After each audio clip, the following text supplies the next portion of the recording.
En todo caso, marca una situación triste de este desarrollo, porque nosotros nos vamos a encontrar con que durante los años 50 ese movimiento creado por la FACA se transforma en un movimiento de clase media y un movimiento francamente alejado del movimiento obrero, un agrupamiento de carácter cultural, casi exclusivamente cultural, con un aparato cultural de envergadura, de mucho desarrollo, pero en última instancia uno lo que ve claramente durante los años 40 y ya durante los años 50 es el abandono absoluto del trabajo dentro del movimiento obrero.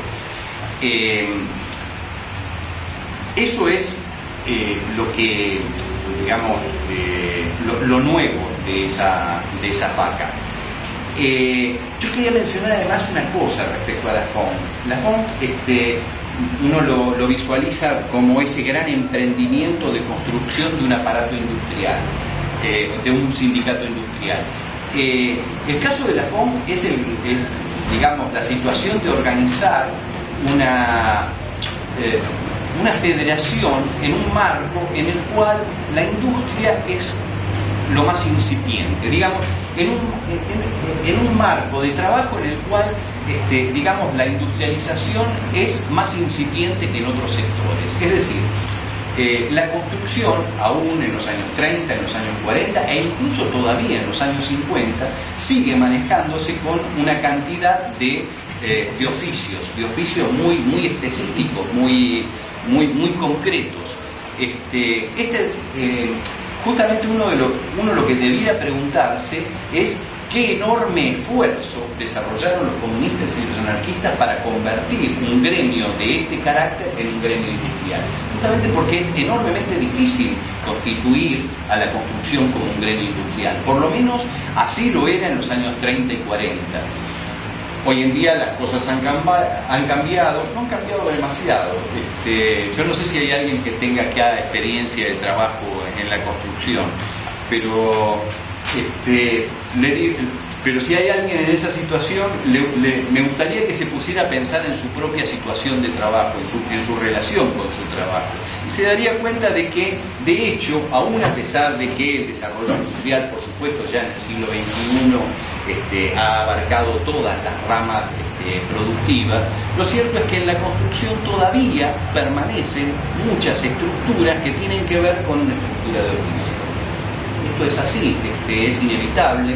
Y una de las cosas cómicas que ocurría durante los años 30 era que cuando todavía no se había constituido una federación de la construcción, las huelgas y los conflictos se daban adentro de una obra por grupos. El grupo que, imagínense que en una obra en construcción no hay más de 2 plomeros, a lo sumo 3 plomeros, por más grande que sea la obra. En la obra puede haber, qué sé yo, una obra grande puede tener 25, 30 albañiles, pero hay a lo sumo un electricista, 2 herreros, 4 carpinteros, 5 carpinteros, 2 pintores que además van a entrar al final de la obra y cuando ya todos los demás se hayan ido. Entonces, esta situación es una situación que permanece. Y eso, digo, es una cosa para pensar con respecto a qué es la FONC, ¿no? Y, o sea, la FONC no es un sindicato industrial en los años 30, no lo va a ser en los años 40, tampoco. Es decir, digamos, la UOCRA, que es un sindicato industrial hoy en día, todavía tiene en su interior todas estas carencias y todo este tipo de problemas que ya se planteaban en los años 30. Yo quería hablar una cosita también respecto a esto del sentido común historiográfico, ¿no? Porque este sentido común historiográfico además pauta historiadores profesionales e historiadores militantes, ¿cierto? Es decir, uno formaría parte de los historiadores militantes y quienes postulan este tipo de divisiones formarían parte de los profesionales, ¿cierto? Yo particularmente soy anarco, acá ya lo saben, y con el anarquismo sucede una cosa muy particular que tiene que ver con esa vieja cuestión de la ética anarquista. Vos me hablabas del deber ser y ocurre que desde muy temprano el anarquismo trató de que no existiera ningún tipo de diferenciación entre trabajadores intelectuales y trabajadores manuales. Y esta dicotomía entre trabajadores manuales y trabajadores intelectuales, que ha recorrido toda la historia de la izquierda en el mundo, para el anarquismo era un punto fuerte, era un problema fuerte. Bien, en ese marco, un historiador militante no es más que ambas cosas al mismo tiempo, ¿no es cierto? Un trabajador intelectual y un trabajador manual.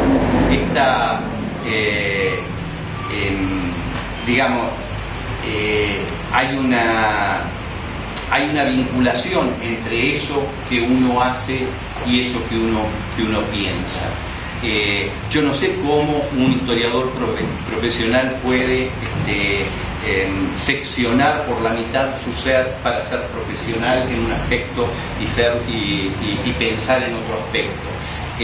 Quienes somos historiadores militantes entendemos que lo que hacemos y lo que pensamos está íntimamente ligado. No hay división entre... En todo caso es explícito, porque el historiador profesional también tiene un interés, digamos... Bueno, pero dice que no. Por eso sería explícito, no que el otro no lo tenga.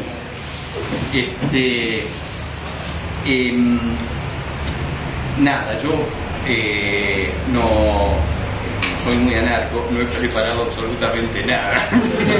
Con ustedes, con la idea de que ustedes planteen cosas y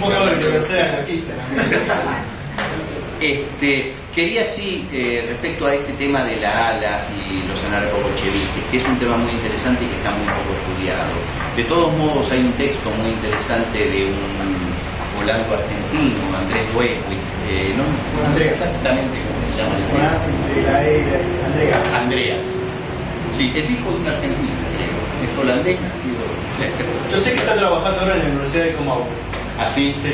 Bueno, es de Campiña, este hombre, y tiene un trabajo específico sobre la ALA y los anarcobolcheviques, que no sé si está publicado en la Argentina. Yo lo leí porque él me lo había alcanzado hace muchos años atrás, era su tesis de licenciatura.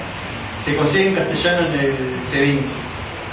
Igual yo lo tengo ya fotografiado, así que si alguien lo quiere, me lo pide. Eso es lo que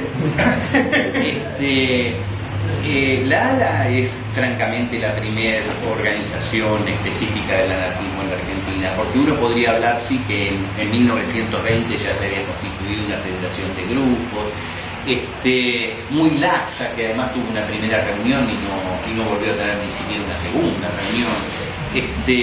De hecho, lo único que se puede, digamos, caracular específicamente de organización específica anarquista es la ALA, que tuvo un desarrollo bastante interesante. Yo digo, falta material, es una cosa que habría que traer a la discusión, porque hay una cantidad de elementos que ya aparecen ahí y que van a ser rediscutidos en los años 30 y en los años 40.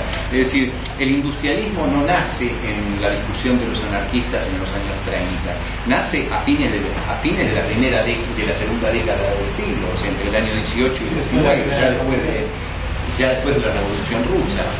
Y esa discusión además recorre todos los años 20, junto con la discusión entre plataformistas y sintetistas. Igual, Fernando, en verdad, yo te digo que nace antes. Nace ya con los anarquistas que se van con la federación, de hecho, la CNT española se funda en 1909, 1910 y ya tiene... El industrialismo lo toma en 1919. Yo quería comentar una cosa que no había dicho antes, perdón, pisando, que estaba yendo en ese sentido, pero capaz que no lo decía, si lo digo yo, es que es interesante que hablemos de que la FACA y el Spartacus pueden surgir y pueden desarrollarse. ¿Cómo se desarrollaron? Y esto lo decimos en tu libro, gracias a la debilidad de la Fora Quinto.